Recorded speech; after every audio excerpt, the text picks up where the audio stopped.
Willkommen zurück bei Welt der Wunder. Heute geht es um das geheime Wissen des Islam und wie wir christlichen Europäer dieses gestohlen haben und bis heute verschweigen, wo unsere moderne Wissenschaft eigentlich ihren Ursprung hat. Zwei berühmte Herrscher treffen zur Zeit der Kreuzzüge aufeinander. Auf der einen Seite Sultan Saladin, dem es gelang, Jerusalem wieder in die Hände der Muslime zu bekommen. Auf der anderen Seite Richard Löwenherz, einer der größten Haudegen des Mittelalters. Er will Jerusalem zurückerobern und geht dabei äußerst brutal vor. Er wird sein Ziel nicht erreichen. Stattdessen kommt es zu einem der ersten diplomatischen Kompromisse in der Geschichte Jerusalems. Saladin bleibt Sieger, doch er ahnt nicht, dass die Kreuzfahrer schon längst damit begonnen haben, ihm etwas viel Wertvolleres zu rauben. Im Jahr 1187 besiegt Sultan Saladin die Kreuzfahrer in der Schlacht von Hattin und erobert Jerusalem.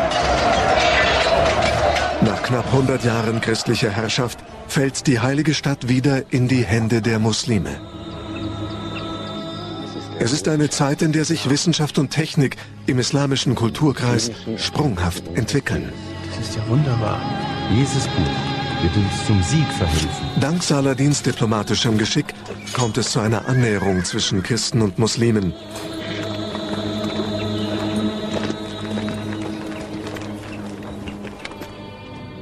Eine Entwicklung, die dem Vatikan missfällt. Papst Gregor XIII. Ist sehr bestürzt über den Fall Jerusalems und verlangt eine sofortige Rückeroberung der Stadt.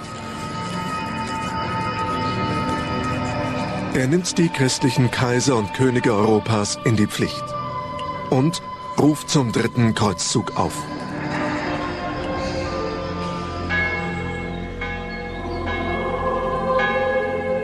Einer der europäischen Herrscher, die sich der Aufgabe stellen, ist Richard I., König von England, der Popstar des Mittelalters. Wegen seiner Tapferkeit und Führungsstärke trägt er den Beinamen Löwenherz.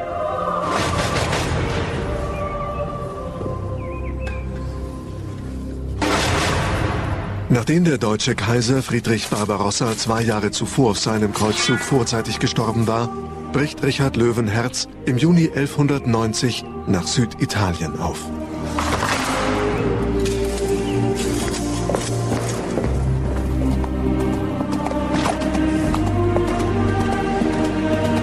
Richard Löwenherz ist fest entschlossen, seinem Namen auch in Palästina alle Ehre zu machen.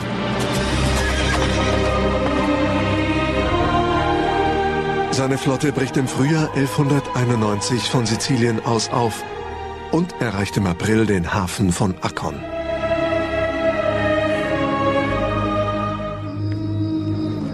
Die Stadt befindet sich seit der Niederlage der Kreuzfahrer bei Hattin 1187 unter muslimischer Herrschaft.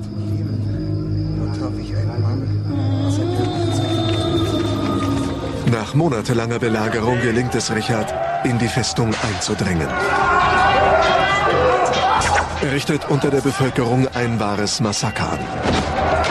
Knapp 3000 Überlebende nimmt er als Geiseln und verlangt von Saladin, Lösegeld für sie zu bezahlen.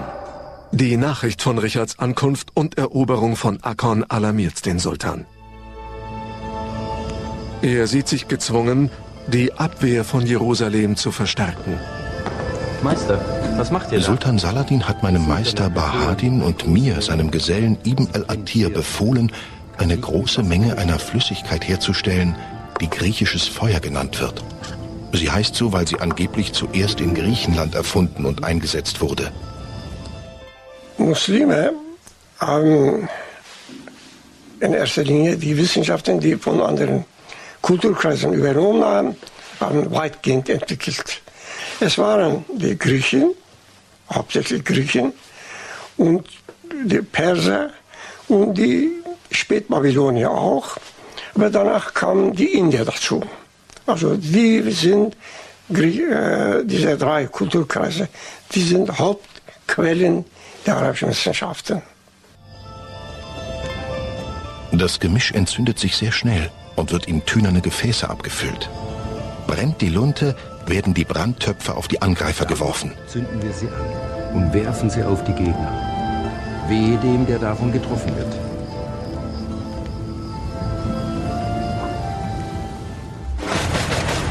Der Pyrotechniker Pitt-Rotter demonstriert, wie das griechische Feuer funktioniert haben könnte.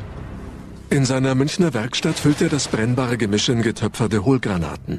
Das Rezept der Flüssigkeit und die Bauweise der Granate kennt er aus mittelalterlichen Beschreibungen und Skizzen arabischer Kriegstechniker. Hier ist drin Naphthalin bzw. Petroleum, Salpeter und Schwefel. Jetzt machen wir mal den Test.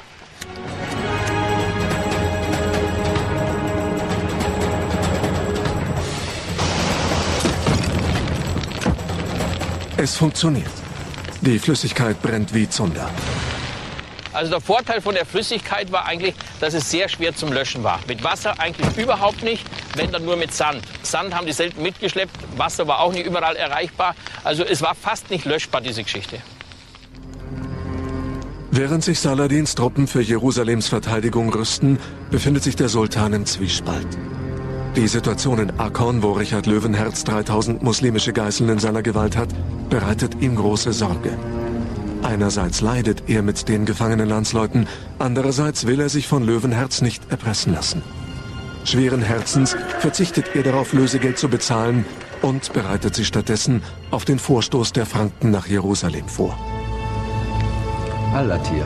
Meister Bahadin zeigt mir eine weitere Waffe, mit der wir die Franken bekämpfen können.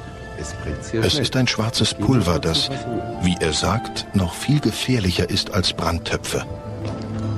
Dieses Pulver soll gefährlich sein? Das kann ich mir nicht vorstellen.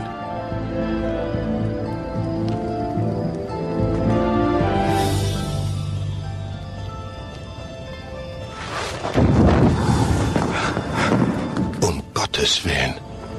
Dieses Pulver kommt bestimmt aus der Hölle.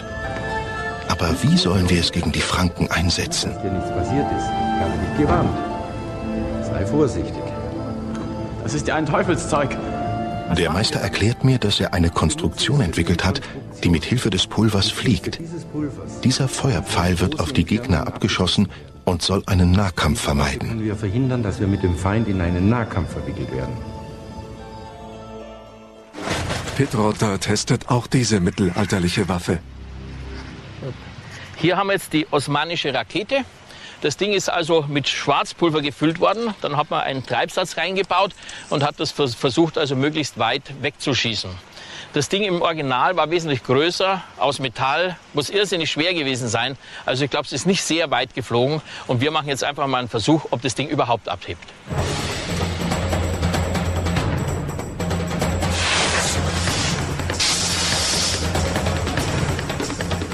Das Modell aus Styropor hebt zwar ab, zeigt aber eher schlechte Flugeigenschaften. Das Prinzip ist eigentlich das gleiche, ähnlich wie bei den Feuerwerksraketen, die wir für Silvester haben.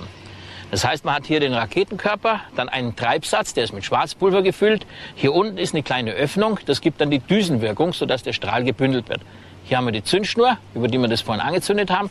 Und hier ist nochmal ein Stecken, damit die Ballistik stimmt, das Ganze. Weil ohne den Stecken würde das Ding nur irgendwo kurz hochgehen und gleich wieder wahrscheinlich auf den Boden zurückfallen. Dasselbe ist eigentlich hier bei der osmanischen Rakete. Nur die war halt, glaube ich, so schwer, dass der also nicht sehr viel weiter geflogen ist als wie dieses Modell hier.